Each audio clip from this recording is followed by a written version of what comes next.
mulher e explicou que já tinha pedido a revogação das medidas protetivas. E naquele momento ela já estava junta com ele novamente, tentando aí reconstruir a sua família. Inclusive, falando em justiça restaurativa, é importante ainda destacar que naquele mesmo dia, sequer essa mulher teve um amparo devido. Sabemos que hoje o Conselho Nacional de Justiça, desde 2016, implementou portaria acerca da importância da justiça restaurativa dentro dos tribunais. Estávamos, excelências, ali dentro de um âmbito que funciona não só a delegacia de polícia, não só a promotoria de justiça, não só a vara especializada da mulher, mas, acima de tudo, detém ali um atendimento psicossocial competente para atender essas mulheres e que sequer tiveram o cuidado de escutá-la de forma especializada para poder remeter a um tratamento, talvez psicológico, se fosse necessário nesse caso. Então, diante de todo esse contexto, a vítima compareceu até a vara especializada, compareceu à delegacia, sequer foi ouvida por ambos os órgãos e, não vendo outra razão e outro motivo, compareceu a um cartório tabelião de notas na cidade de Quixadá e fez uma declaração com reconhecimento de firma, a qual já está juntada dentro do presente HC em estudo, dizendo que queria o seu esposo solto, que não estava se sentindo ameaçada com ele, tendo em vista que já fazia 2 meses que ambos haviam reatado o relacionamento, e em decorrência disso estava se sentindo prejudicada. Vale destacar que as medidas protetivas de urgência, como se sabe, são medidas disponíveis à própria vítima. Nenhuma medida protetiva de urgência ela é decretada sem requerimento da vítima, assim também como ela não é revogada se a vítima não quiser. Nesse caso, ela quis a revogação das medidas e logo, posteriormente, eles reataram esse relacionamento.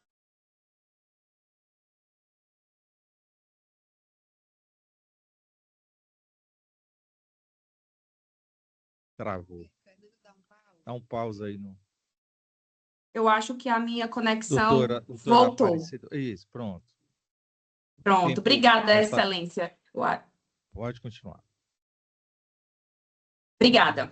Então, nessas circunstâncias, a gente percebeu que o casal já havia reatado o relacionamento, a revogação das medidas protetivas já tinham acontecido há mais de 2 meses, o pedido de prisão preventiva aconteceu 3 meses após os fatos, sem nenhuma outra fundamentação fática contemporânea, que é um dos requisitos, inclusive, para se decretar a prisão preventiva, como se sabe, e nessas circunstâncias, de forma teratológica, acreditar a defesa teve uma decretação de prisão preventiva em desfavor desse paciente, que não estava sob o cumprimento de nenhuma medida protetiva e nem mesmo havia nenhuma condição que pudesse se encaixar aqui e fundamentar uma decisão pela prisão dele. Vale mencionar ainda que a fundamentação utilizada pelo delegado de polícia foi para resguardar o prosseguimento da ação. Que ação? Se nem mesmo ele, passar 3 meses, havia relatado, não tinha sequer concluído o inquérito. O inquérito, excelências, ele só foi concluído no dia que ele representou pela prisão preventiva do paciente, certo? E nessas circunstâncias ainda, vale mencionar que quando foi recebida a denúncia em desfavor do meu cliente, passou-se quase 1 mês para que o mesmo fosse citado. E isso é tão verdade que na ação penal, agora no dia 31, foi juntada a intimação, na verdade, a citação dele para apresentar a resposta à acusação. Mais de quase 1 mês, aliás, quase 1 mês após o recebimento da denúncia de um réu preso, que está preso, excelências, por motivos que não são contemporâneos. Então, diante de toda essa circunstância, quero dizer a vossas excelências que esse cliente ele está preso por razões que não são justas. Se existe um prosseguimento de ação a ser percorrido, não nos diz respeito nesse momento. A gente não está tratando aqui de uma ação que ela é pública e incondicionada e ela vai ter que prosseguir junto ao juiz de primeiro piso, mas tem acerca da liberdade dele, que está sendo cerceada há 50 dias, quando, na verdade, sequer há fundamentação para esse decreto preventivo. Valendo ainda mencionar que esse paciente, ele possui residência fixa há mais de 30 anos no mesmo local, na cidade de Quixadá, é prestador de serviço junto à Prefeitura Municipal de Quixadá, ele é motorista escolar há muitos anos, juntei nesse HC todos os comprovantes necessários, cursos que ele fez, fotos dele dirigindo um ônibus escolar, e ele é uma pessoa da sociedade. Se aconteceu alguma coisa que deve ser discutida e deve ser analisado, que o processo seja realizado da forma como manda a lei, mas que a liberdade dele nesse momento está cerceada por motivos que não são plausíveis e sequer contemporâneos, tendo em vista que a prisão foi decretada 3 meses após a confecção do boletim de ocorrência. E ainda representar 2 meses após, o que é mais estarrecedor ainda. Então, diante de todas essas circunstâncias, Excelência, eu venho rogar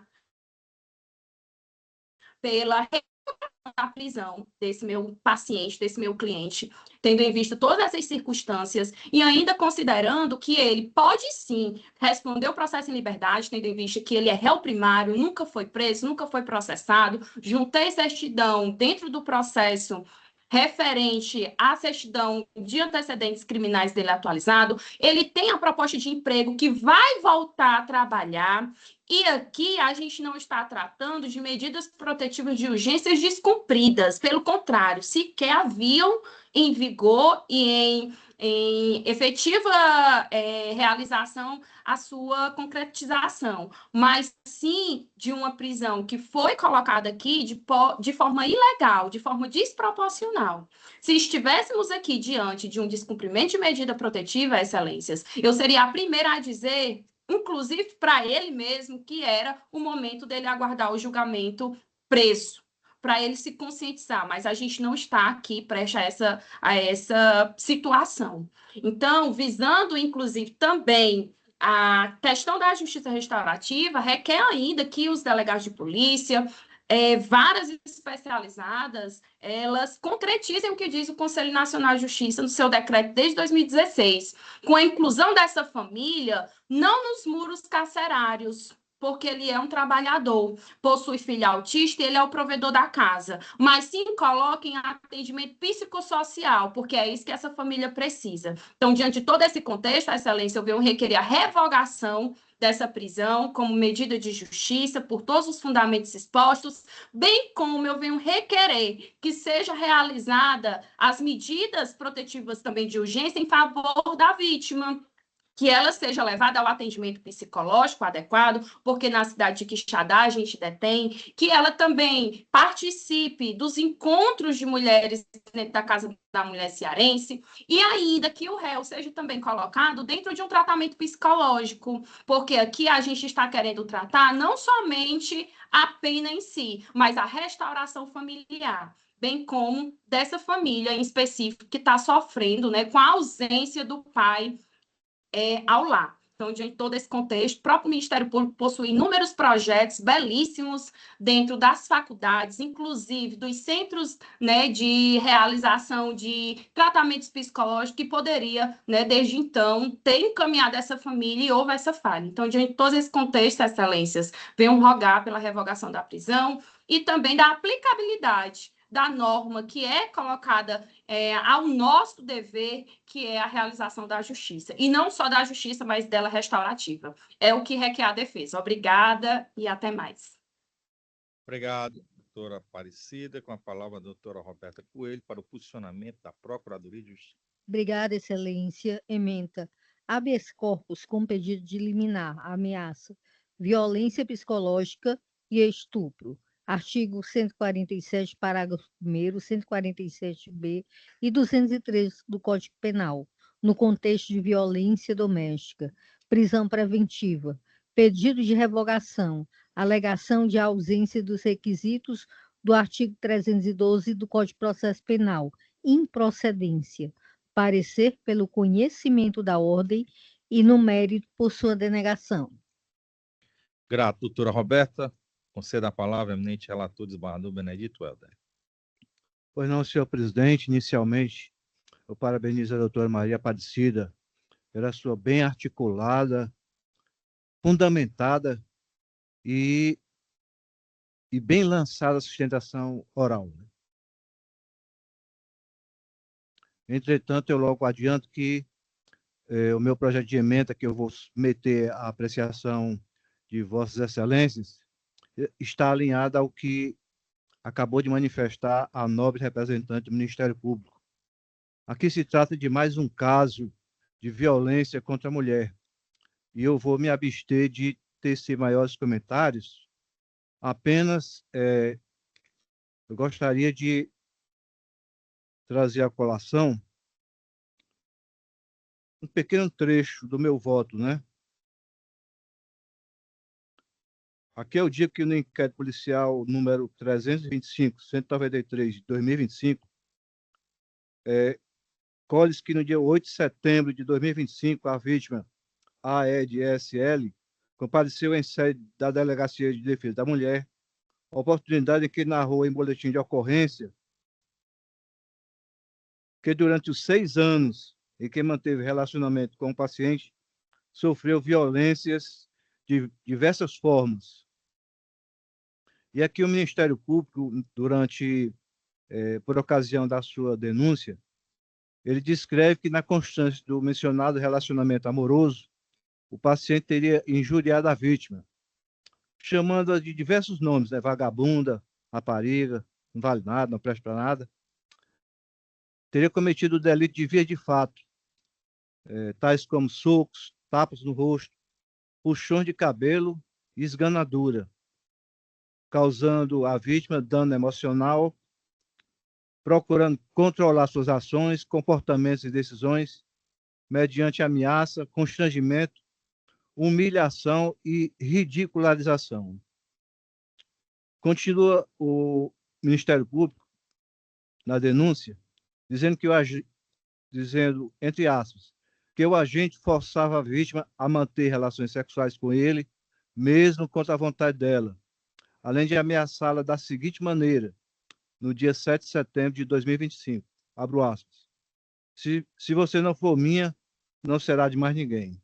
Vou tocar fogo na sua casa, com você e seus filhos dentro, fecho aspas. Então, feitas essas brevíssimas considerações, eu passo a proferir meu voto. Questão em discussão. A questão em discussão consiste em saber, primeiro, se estariam presentes os requisitos legais para a decretação e manutenção da prisão preventiva. 2. Se seria possível a substituição da custódia cautelar por medidas cautelares diversas da prisão, à luz da alegada ausência de fundamentação e de contemporaneidade. Razões de decidir.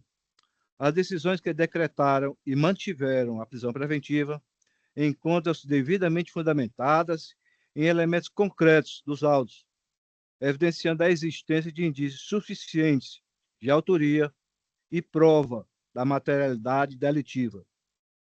No compulsado dos autos, existe registro de episódios nos quais o paciente teria atentado contra a integridade física da vítima, inclusive mediante o uso de objeto doméstico, bem como relatos da própria ofendida acerca da prática reiterada de agressões físicas, consistentes em golpes, socos, tapas e puxões de cabelo. A gravidade concreta do caso em tela é revelada em um contexto da violência doméstica e familiar, em que a conduta do réu de incendiar ou danificar bens da vítima pode ser compreendida como meio de intimidação, coação psicológica e reforço da ameaça, o que potencializa o risco à integridade da vítima e justifica a necessidade de proteção dela.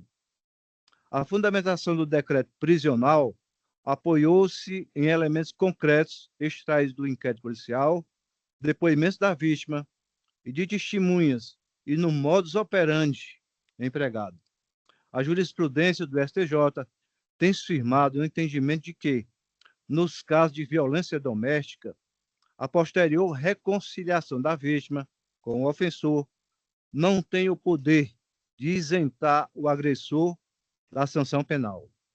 Nesse contexto, quando a vítima se reconcilia com o suposto agressor e opta por protegê-lo, a jurisprudência é pacífica em prestigiar a declaração da vítima prestada em delegacia, quando corroborada com as demais provas dos autos.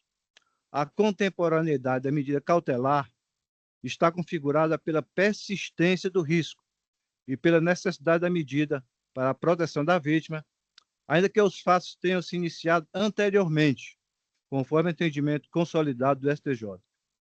As medidas cautelares diversas da prisão revelam-se inadequadas e insuficientes diante do contexto de violência de gênero e do risco de reiteração delitiva configurada em relacionamento amoroso durante o lapso de 6 anos. Dispositivo e tese, ordem de habeas corpus conhecida e denegada. Como eu voto, presidente? Grátis, desembargador Helder. Como voto, desembargador Sérgio Parente. Acompanho, presidente. Obrigado, desembargador Sérgio. Como se posiciona a desembargadora Ilna? Acompanho integralmente o voto do relator. Obrigado, desembargadora Ilna. Vou à proclamação do resultado. Turmas julgadoras, de forma consensual, conheceu e denegou a ordem impetrada nos termos do voto do insigne relator. Julgamento concluído. Doutora Maria Aparecida da Silva Rabelo, mais uma vez, parabéns pela brilhante sustentação. Uma grande satisfação tê-la aqui conosco, tá? Até a próxima Muito oportunidade. obrigada, excelências. Bom trabalho a todos. Tchau, tchau. Tchau. Bem, colegas, nós temos mais 8 sustentações orais. Eu vou pedir a colaboração de todos aqui para que, na medida do possível, possamos agir de forma objetiva. Peço também a cooperação dos advogados e advogadas, porque se todos utilizarem o tempo, nós vamos sair daqui, são 8, mais daqui a 22 horas. Então, na medida do possível, evidentemente, quando não puder se resumir, mas se possível for, que sejamos objetivos. Item 3, julgado. Item 4, julgado. Vamos ao item 5. Apregou para julgamento o habeas corpus 063-1927-19-2025, número 54 do roteiro, de relatoria do desembargador Benedito Helder Afonso Biapina, petrante o doutor Rafael Igor de Vasconcelos. Já visualiza, doutor Rafael. Seja bem-vindo, doutor Rafael. Paciente JEFS. Consulta o doutor Rafael, doutora Roberta. Se dispensa a leitura do relatório. Sim. Sim, excelência. Pois não. Então, doutor Rafael, só um instante aqui. Vamos colocar o cronômetro na tela. Pronto. Doutor Rafael, com a palavra Vossa Excelência, pelo prazo de até 15 minutos. Obrigado, excelência. Vou tentar ser o mais sucinto e objetivo possível, até para não tomar o tempo, mas também conseguir delimitar bem o assunto desse presente recurso. Iniciando a minha sustentação, excelentíssimo senhor desembargador presidente, saúdo aqui o doutor Francisco Eduardo Torquato, como também o ilustre desembargador relator deste presente remédio constitucional, doutor Benedito Helder Afonso Biapina, como também a ilustre senhora desembargadora Maria Ilna Lima Castro. Perdão se eu tiver esquecido de algum desembargador que compõe esta colega da Câmara. Não poderia deixar de prestigiar também a ilustre membro do Ministério Público, bem como os demais colegas advogados que estão aqui nesta sessão virtual. Pois não, excelência. Com devido respeito, esta defesa vem aqui sustentar as razões do presente habeas corpus em favor do paciente, certo? O mesmo se encontra preso preventivamente desde o dia 25 de novembro do ano passado. E na fundamentação do juiz de primeiro piso, ela fundamentou, né, a decretação da prisão preventiva no suposto descumprimento das medidas protetivas, no contexto da Lei Maria da Penha. Fazendo um breve resumo do contexto fático, o primeiro boletim de ocorrência foi confeccionado em 27 de novembro de 2023. o ilustre magistrado deferiu as medidas protetivas. O segundo foi feito em 1º de fevereiro de 2024. Nessa, não houve juntada de provas, somente um novo boletim de ocorrência, onde o agressor, né, tinha supostamente infringido as medidas protetivas. Por fim, Excelência, né, na última infração, as medidas protetivas, foi juntado por parte do advogado de defesa, o assistente de acusação, prints, provavelmente de WhatsApp, não consegui visualizar bem qual seria a rede social, mas em que lá em cima, né, no destinatário das mensagens teria um nome de Denis. Não consegui identificar quem seria esse Denis ou qual a relação dele com a vítima ou com o paciente nesta relação. Pois bem, após esta última infração, suposta infração, Excelência, o juiz de primeiro piso decidiu por decretar a prisão preventiva, né? O presente processo no primeiro grau ainda aguarda o julgamento. E por que eu falo isso? A defesa não se ignora a importância de proteção da vítima. Não é minha função, muito menos minha atribuição, minimizar a seriedade das imputações. É para isso que existe o devido processo e o julgamento do presente recurso. Contudo, Excelência, eu venho aqui submeter a apreciação desse colégio exclusivamente acerca da legalidade, da necessidade e da proporcionalidade da prisão preventiva, mantida à luz do artigo 312 do Código de Processo Penal e também da jurisprudência consolidada. Ao se debruçar sobre a decretação da prisão preventiva, a ilustre magistrada fundamentou no artigo 313 do Código de Processo Penal, mais precisamente no inciso 3º, se o crime envolver violência doméstica e familiar contra a mulher. Contudo, ilustres desembargadores, a defesa gostaria de delimitar quais seriam as supostas infrações delituosas.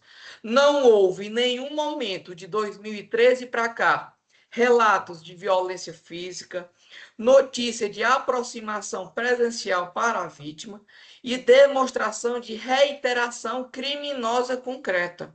O suposto descumprimento das medidas protetivas limitou-se ao envio de mensagens através das redes sociais, sem qualquer indicação de ameaça concreta ou escalada de risco. Reforço, qualquer indicação de ameaça concreta ou escalada de risco, o que por si só não justifica, na visão da defesa, a adoção de qualquer medida mais gravosa do ordenamento jurídico. Gostaria de reforçar aqui perante este juízo, este tribunal, que o próprio Código de Processo Penal prevê a possibilidade de medidas cautelares diversas da prisão, quando inadequadas ou insuficientes tais medidas. Não houve análise efetiva acerca da suficiência de medidas menos gravosas. Destaca aqui algumas: proibição de contato com a vítima, monitoração eletrônico, recolhimento domiciliar noturno, entre outras previstas no artigo 319 do Código de Processo Penal. Portanto, Excelência, na visão da defesa, a manutenção de tal custódia sem exame prévio configura constrangimento ilegal por afronta direta ao princípio da excepcionalidade da prisão preventiva. Relembro meus estudos da época de acadêmico, como também meus estudos a posterior, que a prisão preventiva é a última ratio, somente se as medidas cautelares se mostrarem insuficientes. Não poderia deixar de reforçar aqui as condições pessoais favoráveis. O mesmo é primário, possui bons antecedentes, de fácil constatação nos antecedentes do mesmo, que o mesmo não possui nenhuma condenação com o trânsito em julgado. O mesmo possui residência fixa na comarca de Itapipoca, existe atividade ilícita como comerciante, e mais ainda, Excelência, argumento que eu vou vos falar agora não foi analisado pelo juiz de primeiro piso. O mesmo é pai de 4 filhos menores, sendo um deles recém-nascido, dependente direto de seus cuidados e de seu sustento. O mesmo é o provedor do sustento deles. Tais circunstâncias não foram devidamente enfrentadas pela decisão de primeiro grau, em desatenção ao artigo 318, inciso 3º do Código de Processo Penal, que autoriza a substituição da prisão preventiva pela prisão domiciliar, quando o acusado, destaco mais uma vez, é imprescindível aos cuidados do filho menor. Pelos argumentos já expostos, ilustres excelências, e sem me alongar mais, a defesa entende sobre a desproporcionalidade da medida prevista no artigo 313, inciso 3º do Código de Processo Penal, e destaca que o princípio constitucional da presunção de inocência.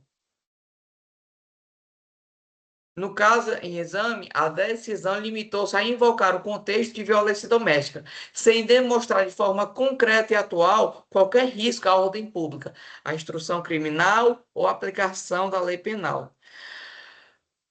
Para que o presente recurso não fique somente pelas minhas palavras, gostaria de suscitar aqui o julgamento do habeas corpus criminal em sede do Tribunal de Justiça de São Paulo.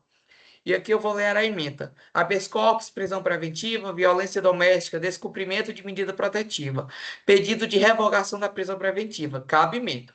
Segregação que se mostra desproporcional, tendo em vista as baixas penas combinadas ao delito, imputadas ao paciente, de modo que a pena imposta, se houver condenação, será menos gravosa do que a própria prisão preventiva.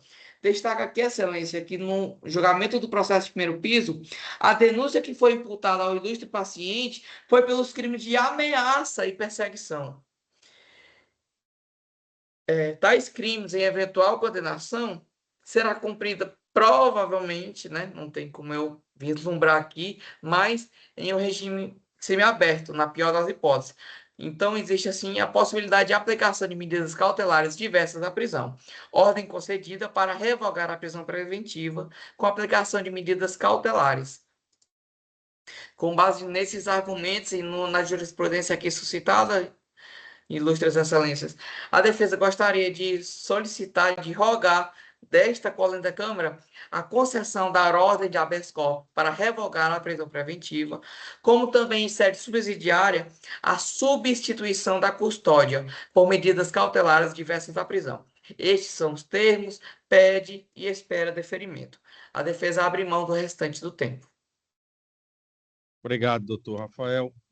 Com a palavra, a doutora Roberta, para a manifestação da Procuradoria de Justiça. Obrigada, excelência. Ementa, direito processual penal, habeas corpus, prisão preventiva por descumprimento de medida protetiva e ameaça no contexto da Lei Maria da Penha, alegação de constrangimento ilegal, ordem denegada. Obrigado, doutora Roberta. Devolvo a palavra ao eminente relator, desembargador Benedito Helder Ibiapina. Pois não, senhor presidente, inicialmente parabenizo o nobre advogado pelo esforço desenvolvido no sentido de obter desta corte a concessão da ordem. No entanto, os fatos até aqui apurados desaconselham a concessão da ordem. E até considerando o que Vossa Excelência já falou a respeito de nós sermos objetivos, eu vou direto aqui à questão em discussão. Há 3 questões em discussão. Se estão ausentes os requisitos legais da prisão preventiva. 2. Se é possível a substituição da custódia por medidas cautelares diversas. E se é cabível a conversão da prisão preventiva em domiciliar em razão da existência de filhos menores de idade. Razões de decidir.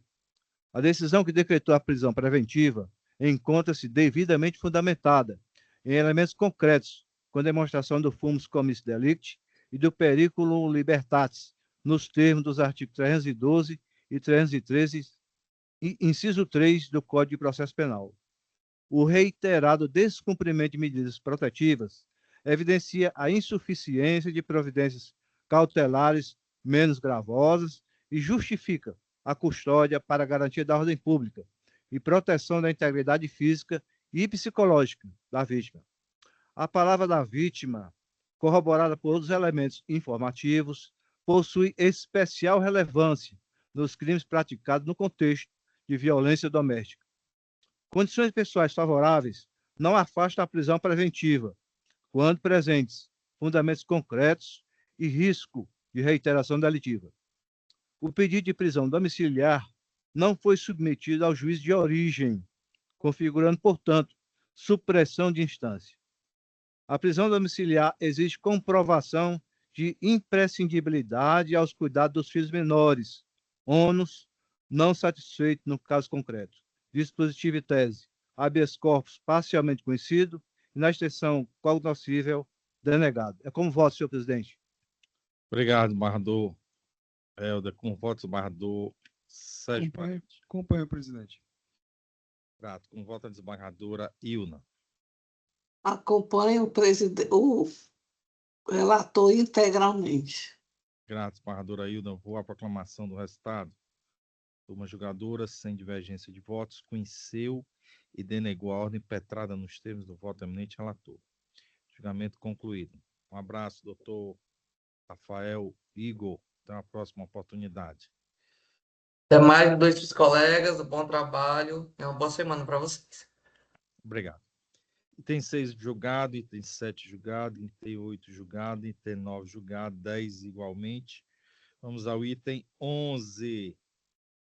Pregou para julgamento a apelação crime 020 1651 71 2024 806 0302, número 152 do roteiro, de relatoria do desembargador Benedito Helder. O apelante, Ministério Público, e o apelado é o Manuel Batista de Souza Neto. Eu vejo aqui os advogados doutor Jefferson Lima de Matos e Alane Nayara Fernandes Martins. Estão na sala?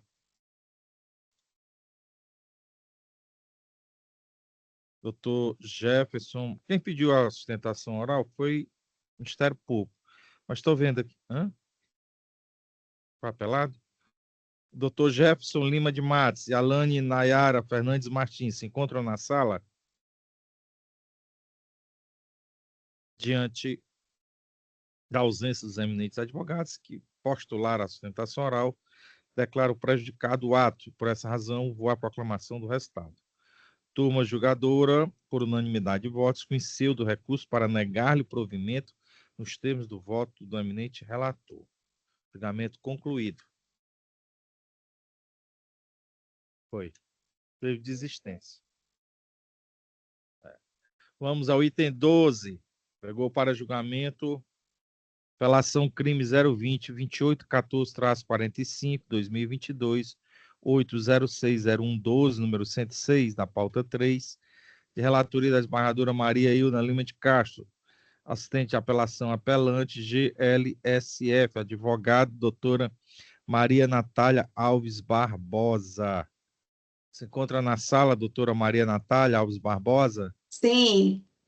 Tá, então vou passar direto a palavra à eminente relatora, porque visualizo aqui a proposta de voto. Com a palavra, a eminente relatora Maria Ilna.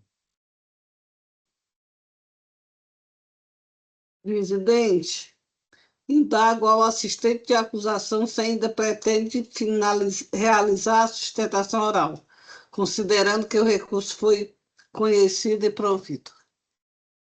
Doutora Natália, pretende fazer ainda uso da palavra? Já que foi provido, não. Doutora Roberta, pretende fazer uso? Não. Perfeito. Declaro prejudicado o pedido de sustentação oral. Vou à proclamação do resultado. Turma julgadora, por unanimidade de votos, conheceu do recurso para dar-lhe provimento nos termos do voto da eminente relatora. Julgamento concluído. Vamos ao item 13. Pregou para julgamento a apelação crime 000-417433-2019, 8060070, número 23. De minha relatoria, apelante JP do S. Advogado doutor Francisco Deusdete de Souza. Doutor Deusdete, se encontra na sala? Sim, excelência. Pois não. Seja bem-vindo, doutor Deusdete. Consulto Vossa Excelência, a doutora Roberta, se me dispensa da leitura do relatório. Sim. Doutor Deusdete? Sim, excelência. Dispenso. Pois não. Então, com a palavra, Vossa Excelência, doutor Deusdete, pelo prazo de 15 minutos. Ok, excelência. Irei ser breve. Excelentíssimo senhor presidente da segunda Câmara Criminal, eminentes desembargadores desta colega da Câmara Criminal, ilustre representante do Ministério Público e demais colegas aqui presentes, virtualmente ou não. Excelência, se trata do processo já dito, venho a esta tribuna na defesa do JPS ou dos Santos para sustentar o presente recurso de apelação buscando reformar da sentença que o condenou a pena superior a 10 anos de reclusão. Pelo suposto crime de estupro de vulnerável. A condenação, Excelência, foi fundamentada essencialmente na palavra da vítima. É certo, Excelência, que a jurisprudência reconhece especial valor a esse tipo de prova em crimes contra a dignidade sexual. Contudo, também é pacífico em tal palavra deve ser coerente, firme, harmônica, corroborada por outros elementos, o que não se verifica ou não se verificou no caso concreto durante toda a instrução penal, seja durante o delegacia ou primeiro grau. Não se ignora, Excelência, a gravidade do delito imputado, tampouco a necessidade da proteção integral da criança e do adolescente. É o ponto central. Excelência, é suficiente do conjunto probatório para sustentar uma condenação tão severa, ou seja, a palavra da vítima não deve ser somente uma base de uma sustentação para uma condenação tão severa. Nos autos, não há prova técnica, não há laudo pericial e a perícia ou qualquer outro elemento material que confirme a narrativa acusatória. Embora tenham sido apreendidos celulares, computadores, nenhum dado, mensagem ou registro eletrônico foi encontrado para corroborar a versão da vítima. A condenação apoia-se exclusivamente, Excelência, nos relatos orais que, longe de formarem um conjunto harmônico, apresentam contradições relevantes. A vítima, Excelência, afirma que estava sozinha com o acusado, enquanto o réu sustenta que havia outras pessoas no local, inclusive seu filho, e que o contato foi rápido e limitado, a entrega de um celular. A questão aqui está na entrega de um celular. Essa divergência jamais foi esclarecida por provas objetivas. A vítima também, Excelência, relatou episódios anteriores de perseguição e abordagem. Ainda assim, continuava frequentando o local sozinho e nunca comunicou tais fatos a qualquer adulto de confiança, o que fragiliza a narrativa de um cenário contínuo de medo. Ainda, Excelência, soma-se o caso, os depoimentos das testemunhas de defesa. A esposa do acusado relatou a inexistência de conflito prévio, não tinha nenhum conflito com a família da vítima. Após o envio de um vídeo envolvendo a suposta vítima, já a testemunha Ademir Melo foi categórica em afirmar que a vítima possui um histórico de inventar histórias e de imputar falsamente condutas graves a terceiro. Não se trata, Excelência, de desqualificar a vítima jamais, o que seria inadmissível. Trata-se de reconhecer a existência de elementos concretos nos autos que geraram dúvida razoável quanto à veracidade da imputação específica feita contra o apelante. O direito penal admite a condenação fundada em presunções. A dúvida ainda mínima que deve favorecer o réu, Excelência, é o princípio do indúbio pro réu. Colário da presunção de inocência e não pode ser relativizada. Nesse processo, há dúvidas quanto à dinâmica dos fatos, a existência de terceiros no local, total ausência de vestígio material e até quanto à motivação das acusações. Manter a condenação, Excelência, nessas circunstâncias significa inverter o ônus da prova. Inclusive, Excelência, temos alguns julgados, até para não entrar muito no mérito, é questão até de ordem e de tempo, mas, porém, nós temos julgados aqui,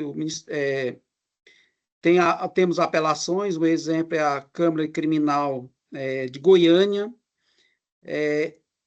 em que absolveu uma acusação com base num princípio do indúbio pro réu, que é a falta de materialidade dos fatos que confirma a existência do delito, é imprescindível para que prevaleça a presunção de inocência do acusado, pois essa deixa de existir quando não há provas de fato. E, nesse caso, não desmerecendo a palavra da vítima, mas é uma pena tão elevada por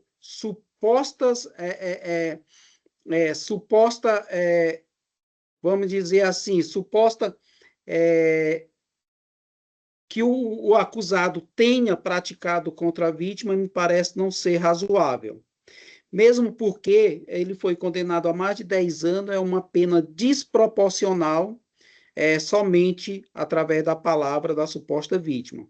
Diante disso, requer a defesa o provimento do recurso, primeiro, Excelência, para absolver o apelante nos termos do artigo 386, inciso 7º do Código de Processo Penal, e caso subsidiariamente, se os senhores não entendam, que seja esse entendimento requer a revisão da dosimetria com o afastamento da valorização negativas das consequências do crime e a readequação da pena, à luz da proporcionalidade e da individualização da pena, tendo em vista ainda, Excelência, que o acusado jamais esteve em uma delegacia, jamais foi condenado no âmbito penal, jamais respondeu qualquer outro processo, seja desse tipo de processo ou qualquer outro.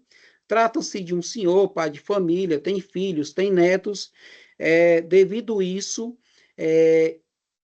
e utilizado somente a palavra da vítima para a condenação em primeiro grau, requer, como disse, absolvição, e caso os senhores não entendam, que a dosimetria da pena seja inferior a essa praticada, que no entendimento da defesa foi muito elevada. É o que requer, e confiante na costumeira justiça desse egrégio tribunal, requer o deferimento para desconstituir a presente condenação. Este é o requerimento deste defensor, Excelências. Obrigado, doutor Deusdete. Com a palavra, a doutora Roberta Cunha. Obrigada, Excelência. Apelação criminal. Estupro de vulnerável. Pleito de absolvição por insuficiência de provas. Impossibilidade. Autoria e materialidade comprovadas. Palavra da vítima tem grande valor probatório nos crimes sexuais. Reforma da dosimetria da pena. Consequências do crime. Danos psicológicos à vítima. Fundamentação idônea. Modificação do regime inicial de cumprimento da pena, improcedência, inviabilidade, observância das previsões do artigo 33, parágrafo 2º do Código Penal, manutenção integral da sentença. Obrigado, doutora Roberta. Eu vou diretamente às razões de decidir. Palavra da vítima, colhida em depoimento especial, apresenta-se firme, coerente e detalhada, encontrando respaldo nos depoimentos das testemunhas e nos demais elementos de prova produzidos sob o crivo do contraditório. Os crimes contra a dignidade sexual praticados em regra na clandestinidade, o relato da vítima possui especial relevância probatória, sendo suficiente para fundamentar a condenação quando harmônico com o conjunto probatório. A prática de atos libidinosos diversos à condição carnal com menor de 14 anos é suficiente para a consumação do crime de estupro de vulnerável, sendo irrelevante a inexistência de penetração. A ausência de laudo pericial não afasta a materialidade delitiva quando os atos praticados não deixam vestígios físicos, admitindo a comprovação do delito por outros meios de prova. Tese defensiva de imputação falsa por vingança não encontra guarida em elementos concretos do processo, revelando-se isolada e contraditória. Dosimetria da pena observa os critérios dos artigos 59 e 68 do Código Penal, mostrando-se proporcional à gravidade concreta da conduta e devidamente fundamentado.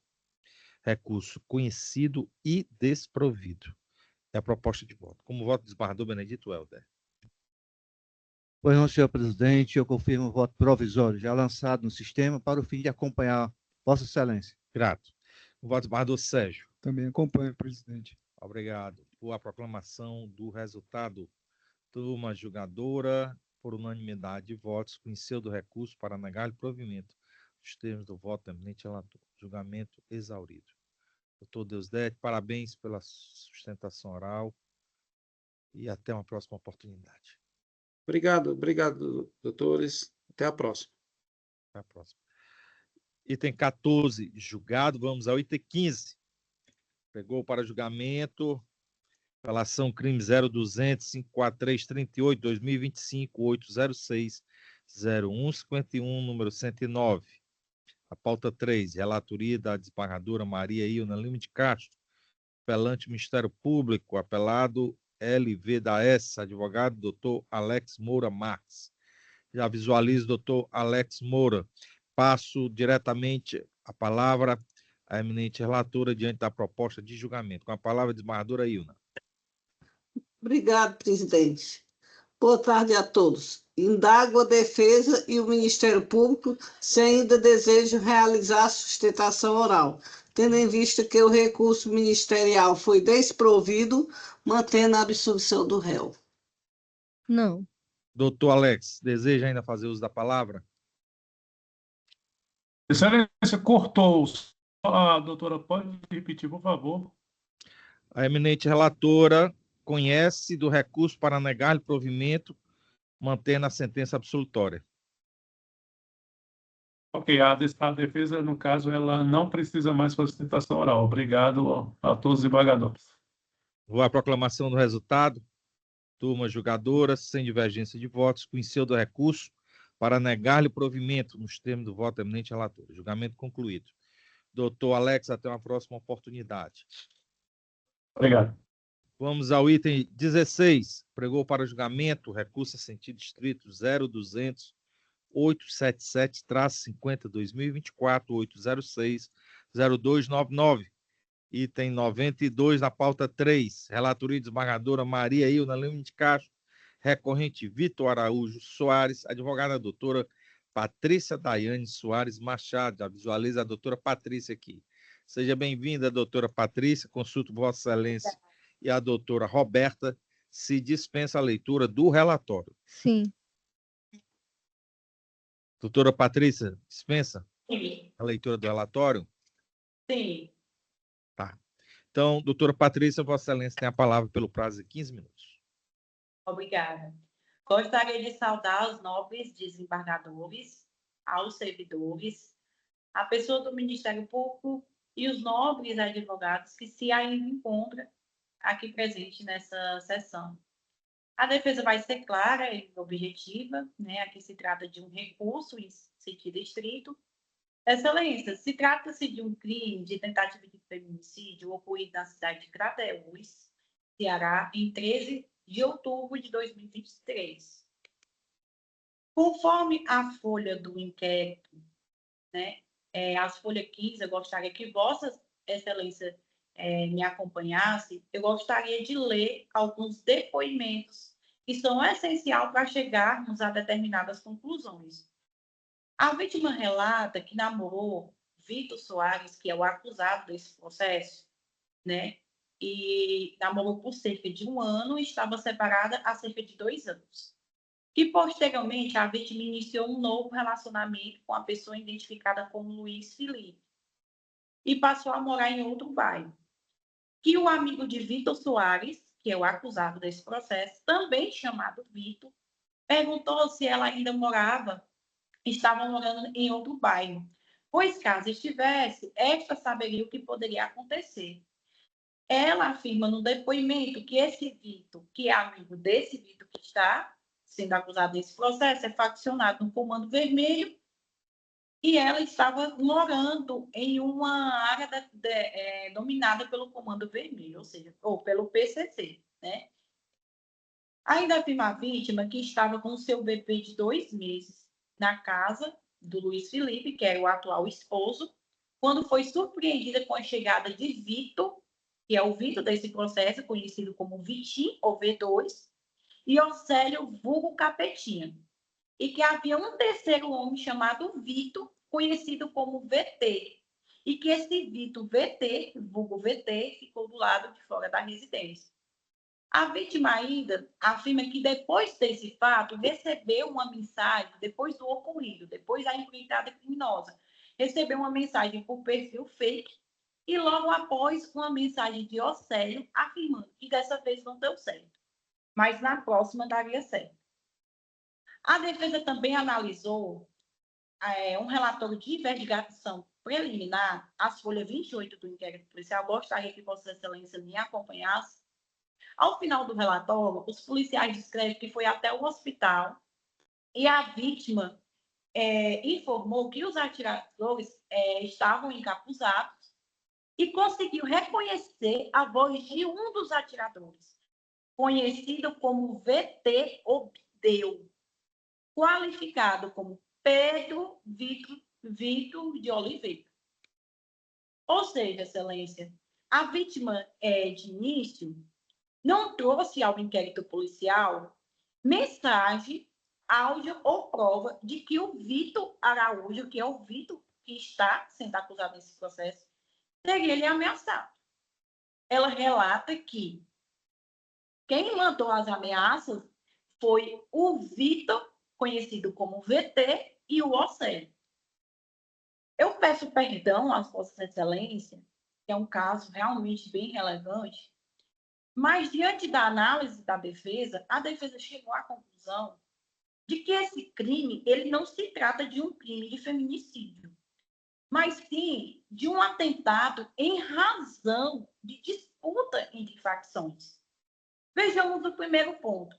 A vítima relata em sede de audiência de instrução e julgamento que o seu bebê tinha 2 meses à época dos fatos e que o bebê dela não era do seu atual esposo, o Luiz Felipe.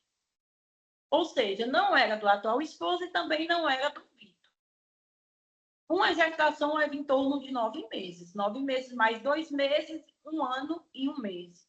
Ou seja, existiu alguém que a vítima se relacionou posterior a Vitor e antes de Luiz Felipe. Então, assim, existiu um outro relacionamento. O segundo ponto é que, em audiência de inscrição e julgamento, a vítima confirma que o seu companheiro, atualmente Felipe, não era envolvido com facção criminosa. Mas, em seu depoimento em sede de audiência, em sede de delegacia, na delegacia de Fortaleza, a mesma afirma que o Luiz Felipe era, sim, envolvido com facção. E que, além disso, relata que seu companheiro avisou que, caso ela postasse uma foto com ele, os membros da facção rival iriam atrás dela.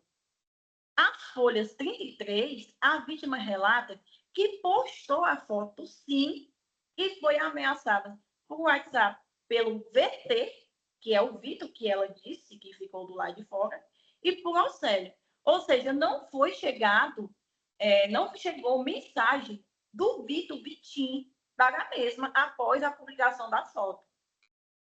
E o terceiro ponto que a defesa analisou aqui de forma objetiva é que o depoimento da sogra da vítima, em todos os relatórios, em todos os depoimentos dela, ela afirma que os criminosos estavam atrás do seu filho.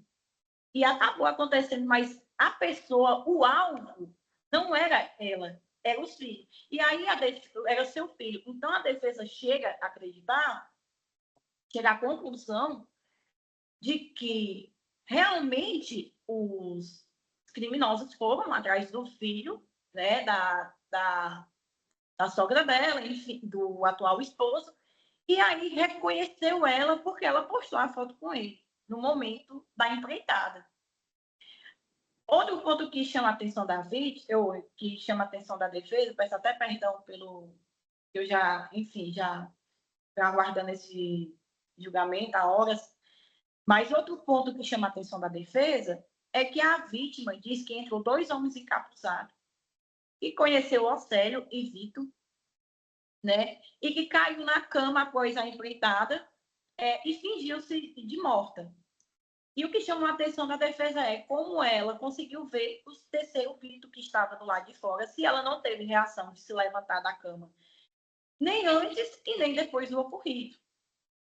E assim, excelências, ocorreu a audiência de discussão e a defesa questionou a vítima se realmente a voz da pessoa que ela disse ser de Vitor, né, era realmente, se ela tinha certeza que era dele. E ela relatou que não, que achava a voz parecida, mas que não era. E o Ministério Público veio e descreveu em suas alegações finais que a vítima achou muito parecida por conviver com ele e aumentou um pouco o depoimento da própria vítima, sendo que a vítima não falou dessa forma. Ela apenas disse que achou a voz parecida e que não tinha certeza. Então, excelência, pode haver, sim, provas de materialidade, mas a defesa não vislumbra nesse processo nenhuma prova de autoria contra o Vitor Soares. Não há nenhum indício, né? A própria vítima, ela, em série de audiência, achou, ela não confirmou. Então, excelência, a defesa vem questionar a tamanha ilegalidade da pronúncia contra o acusado. Porque o terceiro Vitor, que foi identificado nesse processo, que inclusive ameaçou a vítima várias vezes, nunca foi identificado, nunca participou desse processo, e o Océlio também, que a vítima acusava de ameaça, foi impronunciado e somente ficou no processo o Vitor só por ser ex da vítima. Porque não há provas contra ele, nem de materialidade ou de autoria, não há indícios, não há nenhum depoimento que leve a esta conclusão. E submeter, excelência, a alguém ao júri, uma acusação tão grave dessa, é de extrema ilegalidade, porque o acusado aqui pode ser uma pessoa inocente e está sendo pronunciado por um crime que, além dele não ter feito, não há indício de autoria. E por mais que levamos em questão, né, a pauta, o princípio socialite, atendendo à sociedade, para se levar à frente esse princípio, deveria, ao menos, haver apenas um indício. Mas aqui não há nesse processo nenhum indício, né? O STJ, por maioria, já definiu que, embora a decisão de pronúncia esteja fundamentada em juízo de probabilidade, a imputação de dolo, elemento essencial para levar o acusado ao julgamento pelo tribunal do júri, não pode ser baseado em meras presunções. Então, a defesa entrou com esse recurso em sentido estrito, né? Suplicando a Vossas Excelências a absolvição por não haver provas, né, de que o réu, o acusado, tenha concorrido para essa infração. E também questionando por que um dos acusados foi impronunciado após as alegações e o terceiro Vitor, que é, de fato, o acusado, nunca participou desse processo. Então, a defesa vem suplicar que se leve à absolvição. Obrigada. Obrigado, doutora Patrícia. Com a palavra, a doutora Roberta. Obrigada, excelência. Ementa. Direito penal e processual penal. Recurso em sentido estrito. Homicídio qualificado na forma tentada. Pronúncia. Indícios suficientes de autoria e materialidade. Princípio indúbio pro societate. Parecer pelo improvimento. Obrigado, doutora Roberta. Devolvo a palavra à eminente relatora, desembargadora Maria Ilna Lima de Castro. Obrigada, presidente. Boa tarde a todos.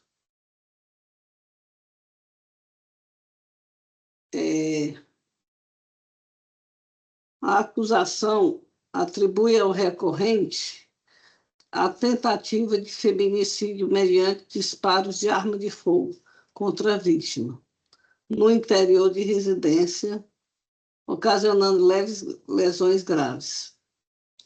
O juiz de primeiro grau pronunciou o acusado entendendo que, comprovada a materialidade e presente indício suficiente de autoria.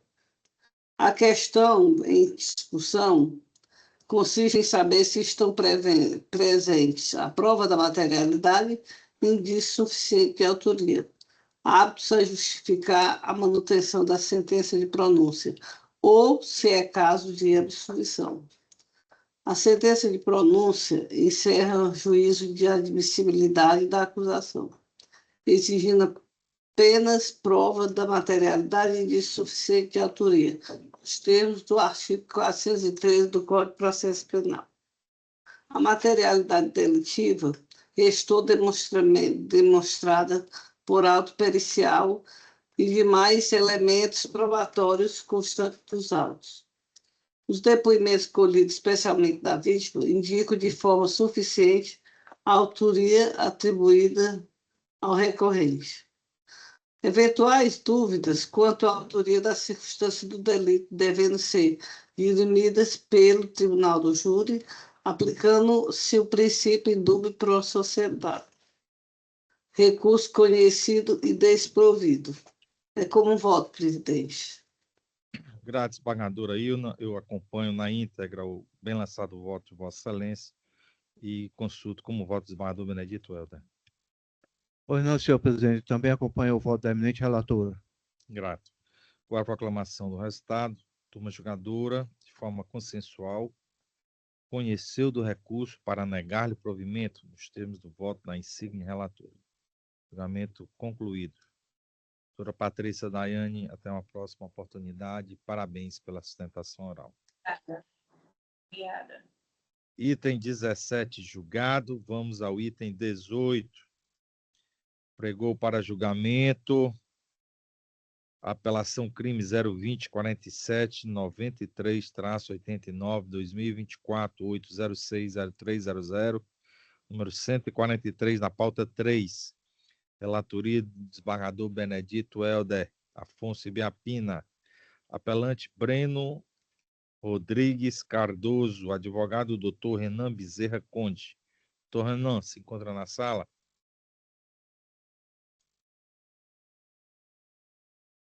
Convido o doutor Renan Bezerra Conde para fazer uso da palavra na apelação crime 020-47-93-89-2024-806-0300. Diante da ausência do doutor Renan Bezerra Conde, declaro prejudicado o seu requerimento para sustentação oral. Proclamo desde já o resultado. Turma julgadora, de forma consensual, conheceu do recurso para conferir-lhe parcial provimento, nos termos do voto do insigne relator. Julgamento finalizado. Item 19, julgado. Vamos ao item 20.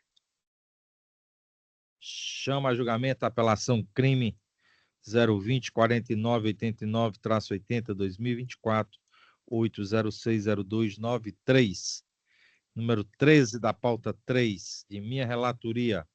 Apelante Igor Euclides Carvalho Rodrigues, advogada doutora Isabela Thaís Costa Silva.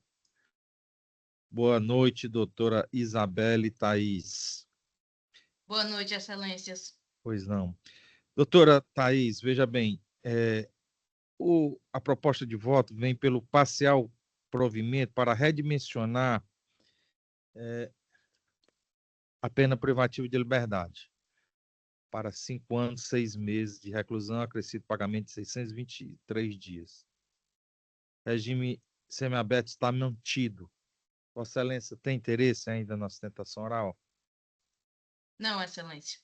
Não, dispensa. Doutora Roberta. Dispensa, excelência. Dispenso. Dispensa. Então, vou à proclamação do resultado. Turma julgadora, por unanimidade de votos, conheceu parcialmente do recurso para dar-lhe parcial provimento na extensão conhecida nos termos do voto do eminente relator. Julgamento encerrado. Uma satisfação, doutora Isabela, ter aqui. Foi satisfação sorteada a sempre, última, né, do dia. Sim. Gostaria de desejar a Forte todos um abraço. bom trabalho.